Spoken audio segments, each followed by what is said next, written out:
Okay, so you notice how he comes right up here like this, turns around over here, once he's passed overhead, turns around, goes like that. So I guess the question to ask is why does he pull a Yui like that around this area here?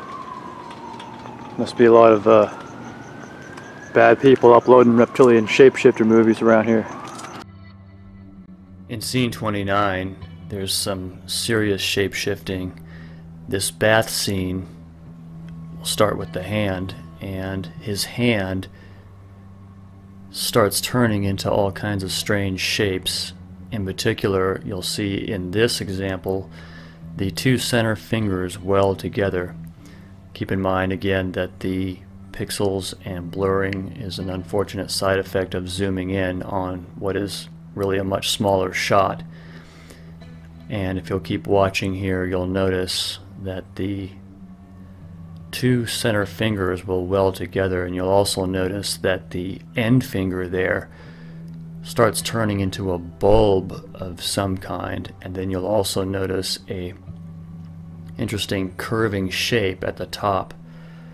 Now you see there the fingers, the two center fingers definitely weld together, and I'll go back and forth over this so that you can see it more clearly.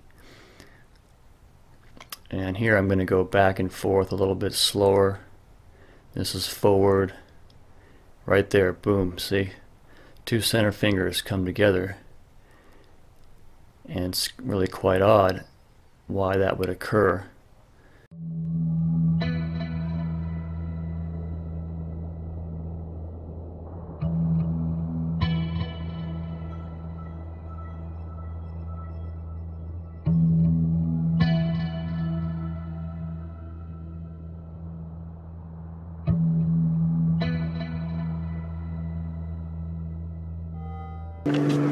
Gang stalking airplane, gang stalking airplane. Direct overhead, direct overhead.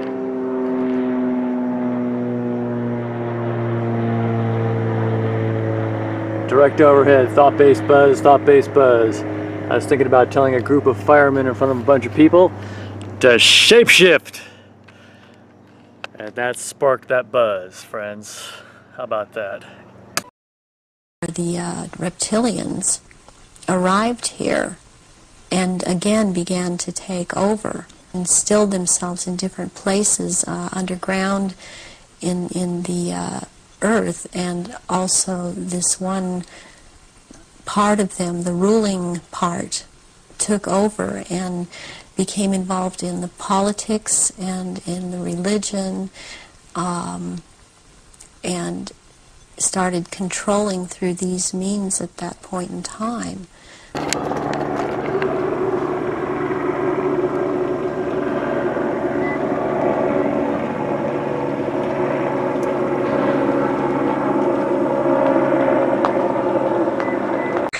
What are the physical characteristics of the Alpha Draconians? What do they look like? I don't have that. Maybe it's in the car.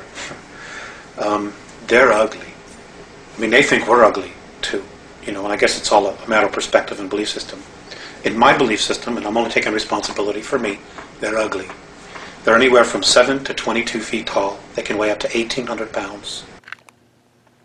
Notice at 3:27 a.m. on October 20th, I got a dual wrap, that was just now, on the hull of the vehicle, and it woke me up.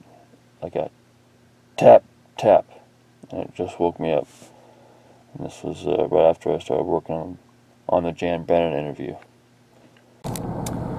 So Jan just told me that she got shot with some kind of beam, like some sort of beam weapon, and that the shooting that she got was a when she heard the shot, she says she got shot out for a fourth time, and the cat's been so scared that it's ran in the closet and hasn't come out.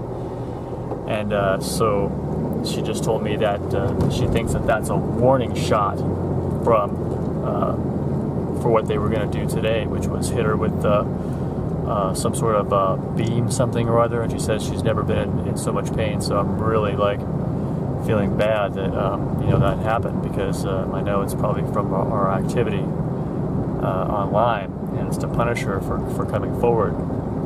But you know, I mean, that's you know, as we know, that comes with the territory. But I just feel like you know, I feel really concerned for Jan, and you know, if any of you want to pray, you know, for her, and that would be good, because I think she needs it, and you know, because they really don't.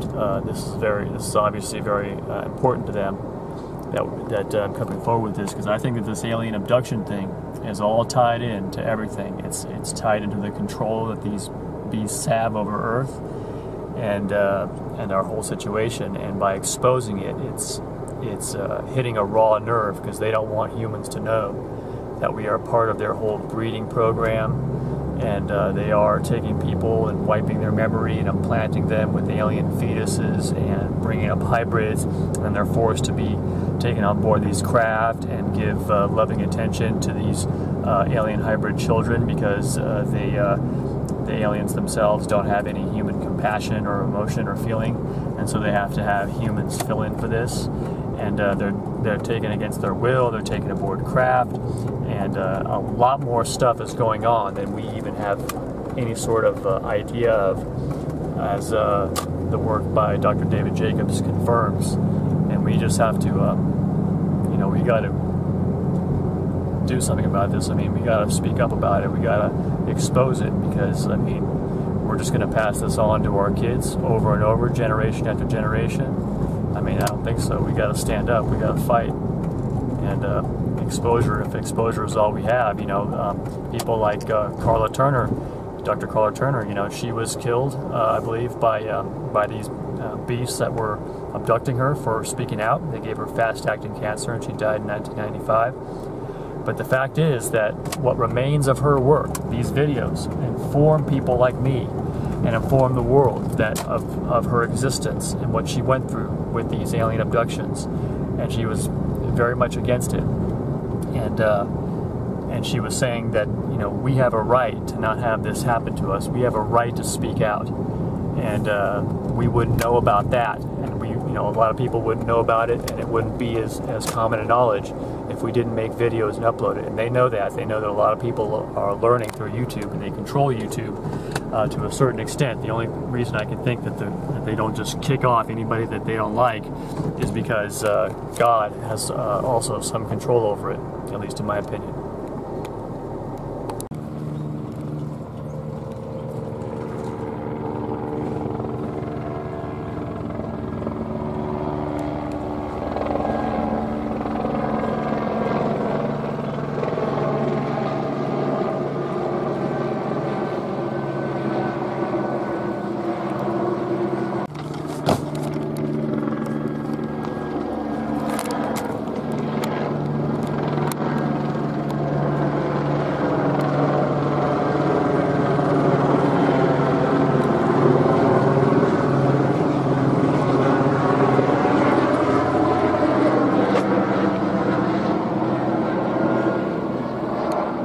Gangstalker plane. Gangstalker cocksucker.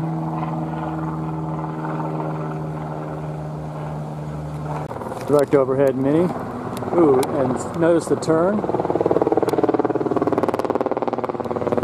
Definitely a flyover. For a direct overhead. So you turn that for a direct overhead.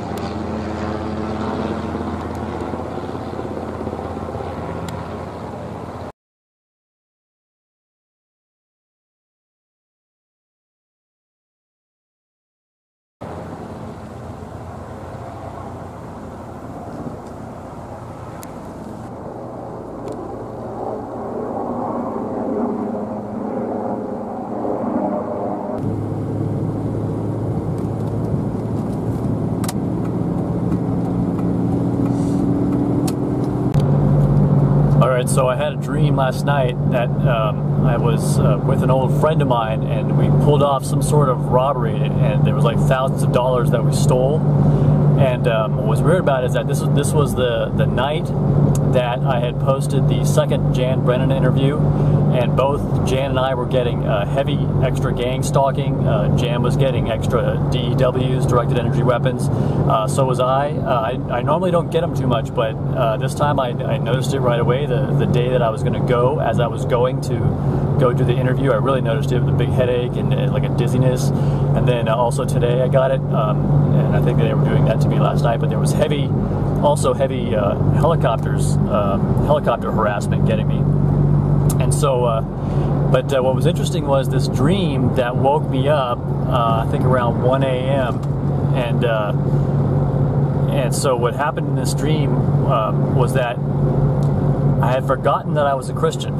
That's what was weird about it. And I kind of got the sense, now this, is all pure conjecture, I don't know, but I kind of got the sense like it was a dream, that this was given to me by the demonic realm. This was Satan coming against me, okay? His spirits coming against me, giving me this dream that I was with an old friend of mine named Mike. And Mike, we used to get in all kinds of trouble together, just little stuff, but basically just pissing people off with vandalism and stuff like that. We almost really got our butts kicked a few times. But in any case, what happened in this dream, it was weird because I totally forgot about stealing and that the fact that I was a Christian, and somehow I was all part of this complex plot to steal, I forget how much it was, something like $15,000, and then but it was Mike who was really in charge, and he had the money. And so when we got the money finally, and it was weird how complex this dream was, like we were all these different planning stages. Okay, we're going to do this, we're going to do that,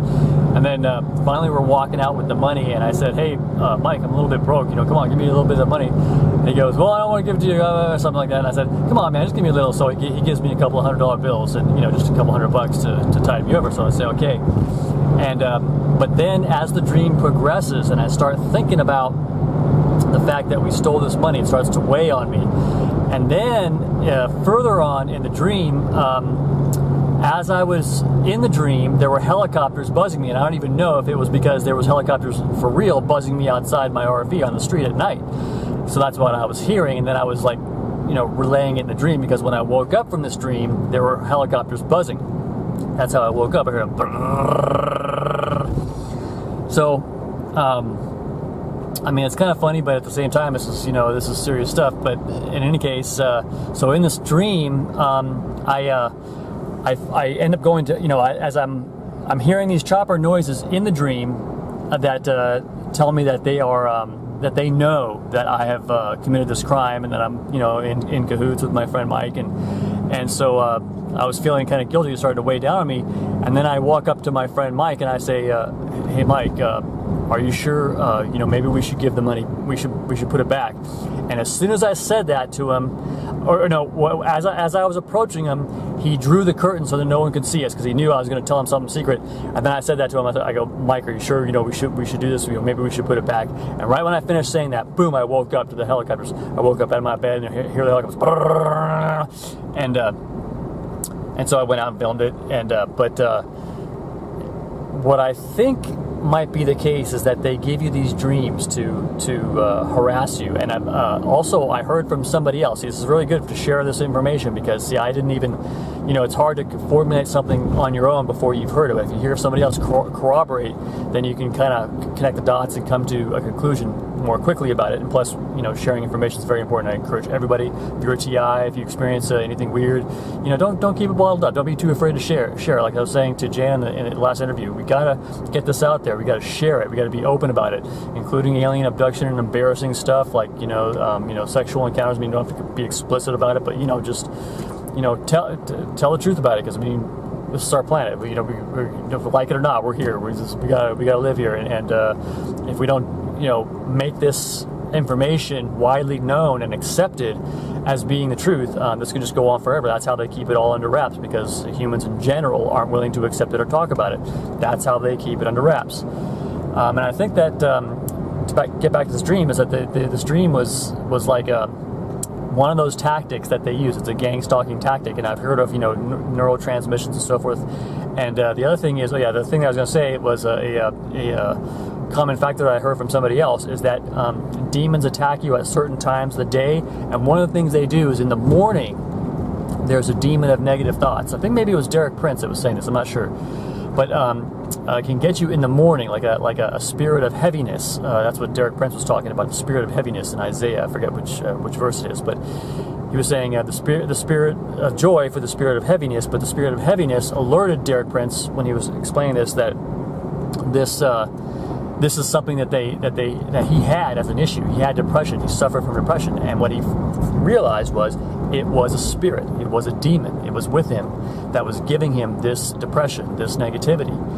And so that's really important to know, because it's a person, it's a living person, it's a spirit inside of you. That's why I'm showing this demonic distortion, even on myself. It makes you look terrible, but I think everybody's got it. And if it shows up, more on me, more prominently on me, great. I can use it to illustrate the point that it's not a video error of some kind. We have these evil spirits, and then people can start to wake up and realize that they have got this stuff coming against them, and we can start to figure out a way to do it, because people don't even, serious science isn't even focusing on this, because guess what? Satan owns all the money. He takes over everything, so that, and anybody who gets to be a brilliant scientist or whatever, just ask the health ranger, Mike Adams. He did nothing wrong, zeros. Guy was 100% wholesome, 100% delivering real information. And guess what? Just because he's going against the medical establishment, saying that they're all bogus, which they are. And by the way, I warn everybody in the medical industry. But by the way, my mother was a doctor, and I'm not against doctors, but I just got to warn everybody in the medical industry that it's wicked, and I wouldn't want to be caught in the judgment, having continued to serve therein, being accepted of Satan's medical system and making your money that way. I think that any true heart will realize this is except for like the hardcore stuff, obviously like breaking bones and stuff like that, or necessary surgery, but a lot of the stuff with the drugs and everything else and the whole thing. This is what's inexplicable about the whole situation. And we can't, it's hard to judge anybody, but what's happening in part is that it's a situation where people, there's no choice but to be in these occupations, and there's nothing you can explain to anybody. Oh, wait a minute, we need this, we need the doctors, we need the school teacher, we need the police and everything.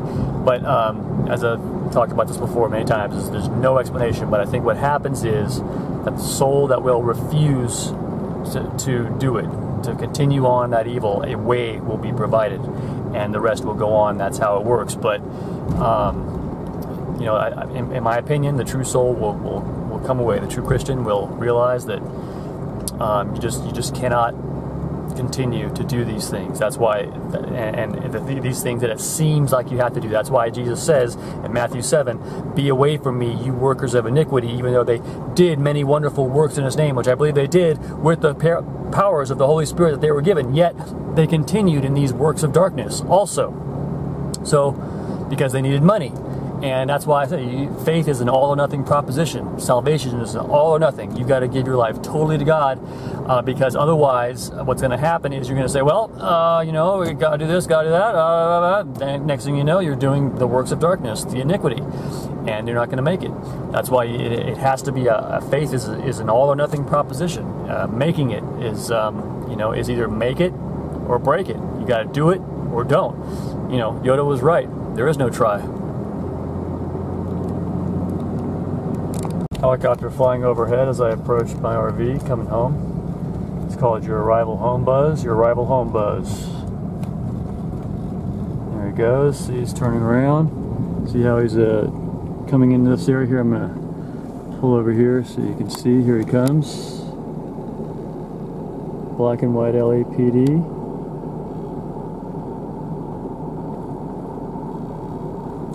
So the activity really picked up after the Jan movie. Second interview. Alright, 127. They'd already woken me up. This is on the 26th.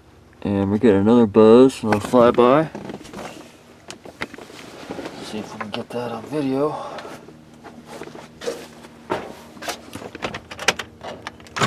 Opening the RV door. Oh, we can at least get the audio. Yep, here he comes. Just all the time, friends. about the noise in your neighborhood. Think about it if they were making that noise in your neighborhood. Psychological warfare. Look at how low and how noisy that is.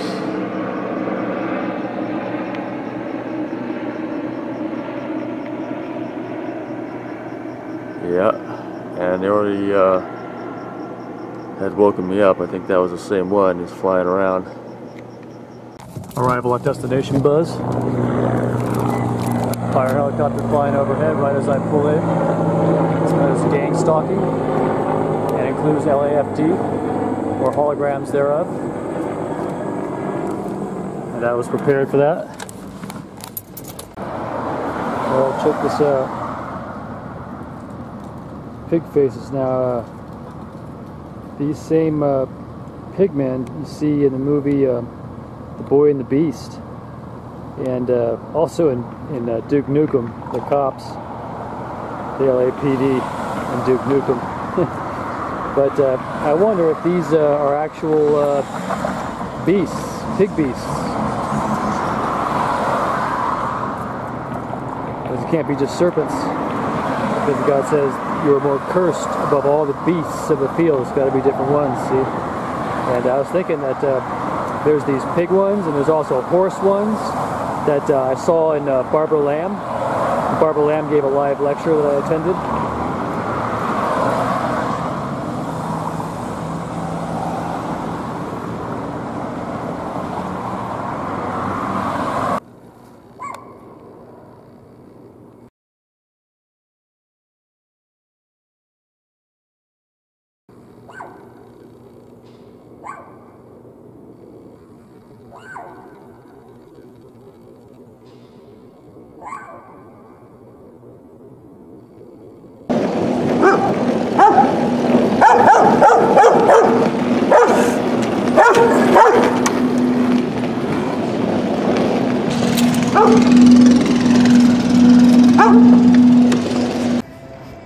You know, one of my issues is I've always thought that that it would be so cool to do this or that. You know, one thing up, like, you know, wanting to start like an anime store or something really cool. You know, but there's nothing you can do. That's really pisses me off about this world, man.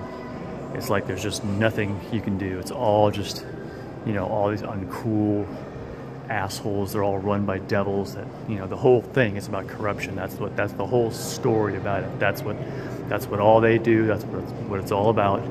It's to lead souls into hell. So everything that you would think to want to do that might be interesting, that might be cool, it might be something that's worth living for, besides, you know, just, you know, nothing, you know, just survival, something inspirational, you know, whether it's creative, you know, like being in plays or, you know, music or whatever it is. It all just gets corrupted, you know, so that you can't be a part of it, it can't be used, you can't make a living from it, you can't do anything without it being service to wickedness, you know, every single field. And that sounds like it's too negative. It sounds like it's, you know, having a negative attitude, like the rhetoric of failure because you can't get something yourself going. Now, the reason I didn't do those things is because they are wickedness. They are. I could feel it every time as I approached it. A lot of times I couldn't see it as I approached it. Now I can see it, but a lot of times I couldn't see it as I approached it.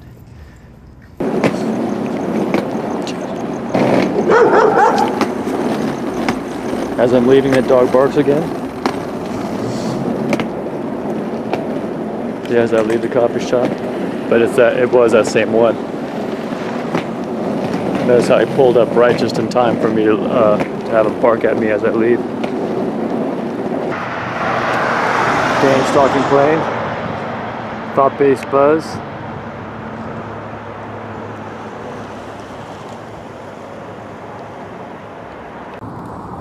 Okay, let's see how easy this is. So we're in Luke 21 here, and it says, and he looked up and he saw the rich men casting in their gifts to the treasury. Now the treasury is like the tithe collection plate, okay? So these are the people casting in their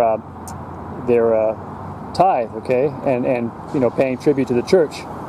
And so it says, and And then he also saw a certain poor widow casting in thither 2 mites.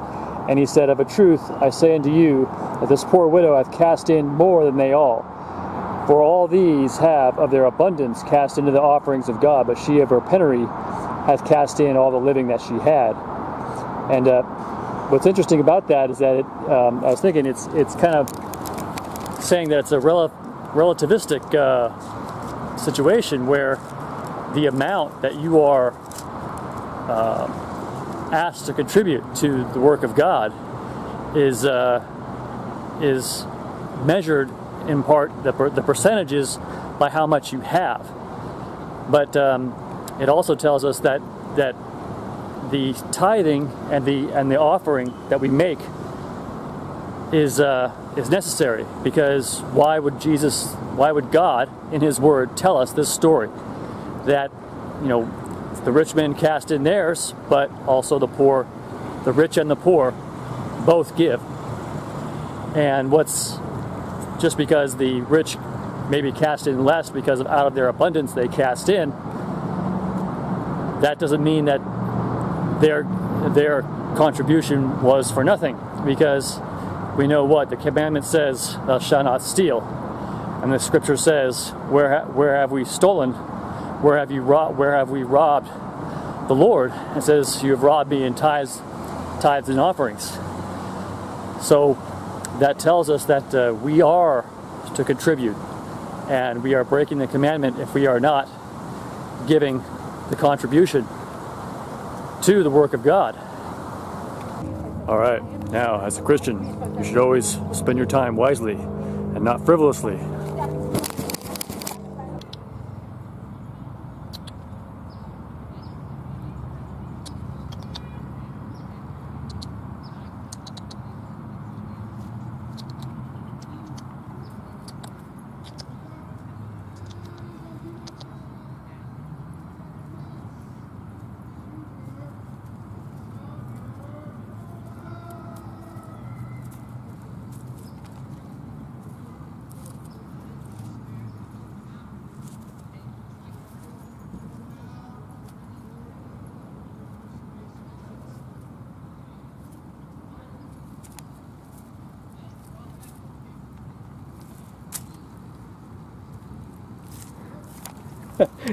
You got it. Look, it's like fishing.